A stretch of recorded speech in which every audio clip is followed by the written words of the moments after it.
चौपाल के इस कार्यक्रम में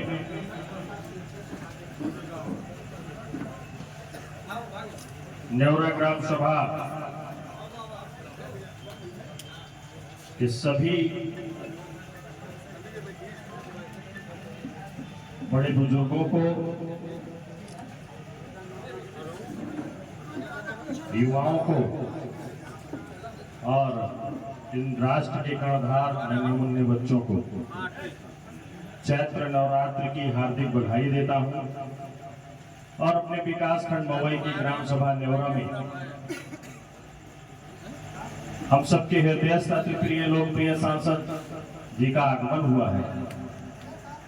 हम आप सबकी ओर से और अपनी तरफ से आपका हार्दिक अभिनंदन वंदन स्वागत करते हैं।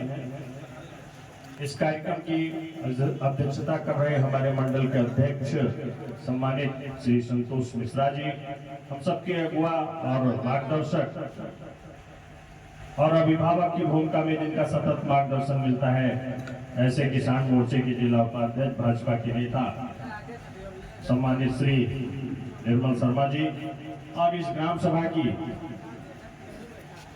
बड़े मनोयोग से सेवा कर रहे हमारे सम्मानित ग्राम प्रधान श्री विक्रमा यादव जी, निवाजपुर के प्रधान जी भी उपस्थित है सम्मानित श्री राधेश्याम जी, और स्वास्थ्य के क्षेत्र में अग्रणी भूमिका में भारतीय जनता पार्टी के एक अच्छे कार्यकर्ता के रूप में कार्य करने वाले ऐसे हमारे डॉक्टर सत्तरलाल गौतम जी, श्री अश्विनी यादव जी, श्री विजय गोस्वामी जी, श्री निर्मल जायसवाल जी और हमारे सबके बीच के शिक्षक जिनको मैं बचपन से जानता हूं, ऐसे मास्टर विनोद वर्मा जी, श्री भीम सिंह जी जिनको हम लोग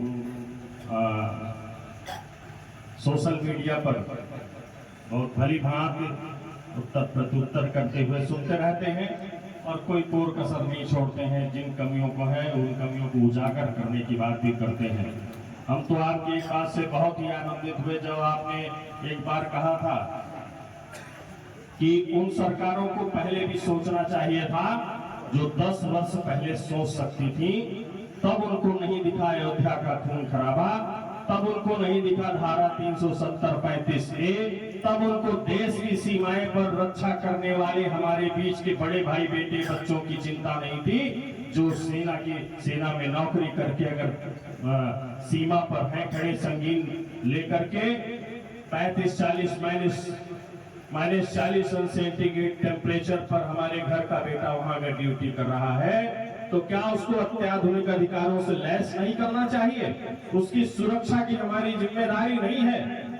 हमको युद्धक विमान जो अत्याधुनिक स्तर पर होते उनको भी देने की जिम्मेदारी कर ले सकते थे, लेकिन पिछली सरकारों ने, चूंकि उनका चिंतन ही शून्य था, उनकी यहाँ तक चिंता ही नहीं थी। ये तो त्याग तप साधना के बदौलत अपने को साबित करने के लिए देश के यशस्वी प्रधानमंत्री जी जब इस देश की बागडोर संभालते हैं, और संभालते कैसे हैं? वो आप सबके सामर्थ्य के बदौलत संभालते हैं। आप सब के सामर्थ्य के बदौलत जब 2 बार सरकार बनी तो देश में वो चिंतन आया जहां पर लोगों ने सोचा ही नहीं था। देश के उत्थान के लिए समर्पित भाव से कार्य करने के लिए जब मोदी जी आगे बढ़ते हैं, आज सबसे बड़ी बात है, आप सबने इस बात को सुना भी होगा सोशल मीडिया पर और न्यूज में आप सब सुनते आए हैं, पेपर में भी पढ़ा कि इस देश को विकसित राष्ट्र बनाने की संकल्पना उनकी तैयार है। अभी 2047 तक, अब तो 2030 तक बहुत सारी चीजों को ऐसा उनका खाका खींचा गया है। यहाँ पर हमारे पास 10 बीघा खेत, 5 बीघा बाग, तो मेड़ कुइयां और हम नहीं देख पाते, अपनी बाग की रखवाली नहीं कर पाते। पता चलता है कि अब उसमें इस बार आम नहीं है तो टूट गया। और देश के ऐसे प्रधान जो 18 घंटे जाकर देश की सेवा के लिए समर्पित भाव से काम करके देश को आगे ले जाने के लिए यदि तैयारी कर रहे हैं, वो किसके लिए है? आज के युवाओं के लिए है, नन्हे मुन्ने बच्चों के लिए है, जो कल के राष्ट्र ये राष्ट्र हमारा जब विकसित राष्ट्र के रूप में हमको मिलेगा, जब हमारे देश में वह तमाम सुविधाएं होंगी जिन सुविधाओं को हम विदेशों में तलाश करते हैं, वो सारी चीजें आज आप देख लीजिए। वैक्सीन बना करके जो संदेश दिया, अपने देश में कोरोना वैक्सीन बनी, तमाम अस्त्र शस्त्र का निर्माण हमारे देश में होने लगा। आज हम अयोध्या से क्या संदेश देने वाले हैं, इसका इंतजार देश के यशस्वी प्रधानमंत्री मोदी जी कर रहे हैं। क्या आपको देना है? जब हम किसी धार्मिक कार्यक्रम को लेकर के जब हम तीर्थ स्थल पर अपने जाते हैं और हम माता सरयू जी के चरणों में स्नान करके हनुमान जी के दर्शन करते हैं, प्रभु श्री राम लला सरकार के दर्शन करते थे, तब हमारे मन में एक भाव जागृत होता था, आखिर ये राम मंदिर कब बनेगा। 500 वर्षों की आपकी हमारे पूर्वजों की सोच को साकार करने का कार्य और भी सरकारें कर सकती थी। उनके पास अवसर थे, उनके पास ऐसा नहीं है, क्योंकि वो जानते थे कि इसको ऐसे फंसा करके रखना है। वो भी कोर्ट की पैरवी कर सकते थे, लेकिन जब जम करके किसी चीज की पैरवी नहीं होगी तो आप हम सब जानते हैं उसका निर्णय लटकता जाएगा, और वो निर्णय लटकता रहा। देश के यशस्वी प्रधानमंत्री जी ने पूरे मनोयोग से जब सोचा तो आज दिव्य भव्य और नव्य राम मंदिर बन करके तैयार हुआ है। जब उस राम पथ के रास्ते पर हम चलते हैं तो पूरा हमारा शरीर का एक एक रोया खड़ा हो जाता है। सबसे गौरवशाली बात तो यह है कि हम अयोध्या धाम के वासी हैं।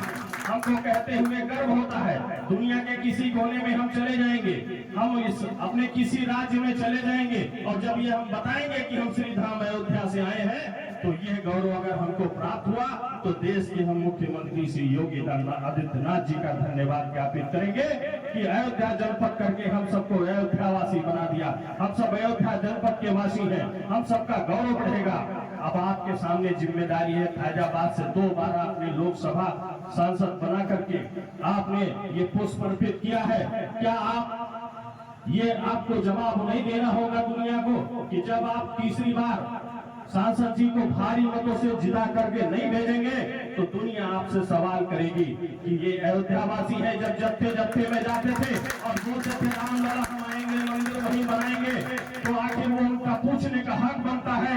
आज वो जोश आपका कहा गया, आज आपको वही जोश परिलक्षित करना है और जड़ में उतरना होगा, लोगों को जोड़ने का काम करना होगा, कण को जोड़ने का काम होगा।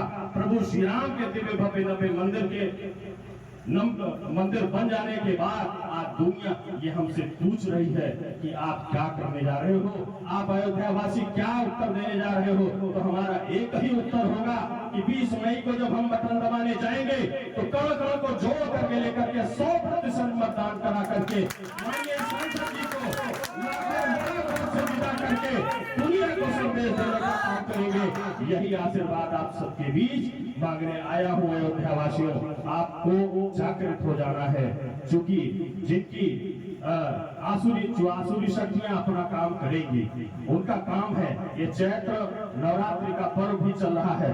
आज हम सबको माता रानी जी का दूसरा दिवस है।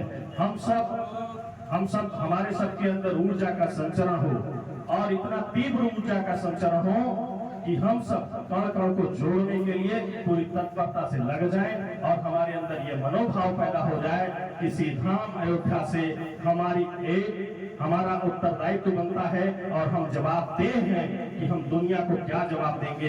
दुनिया को एक अच्छा उत्तर देने के लिए हम सब पूरी सजगता के साथ लग जाएं और आसुरी शक्तियों का विनाश करते हुए, आगे बढ़ते हुए, दिव्य भव्य राष्ट्र की कल्पना करते हुए हम दुनिया को एक अच्छा उत्तर देने के लिए माननीय सांसद जी को भारी से भारी मतों से जिताने का एक सतत प्रयास करेंगे।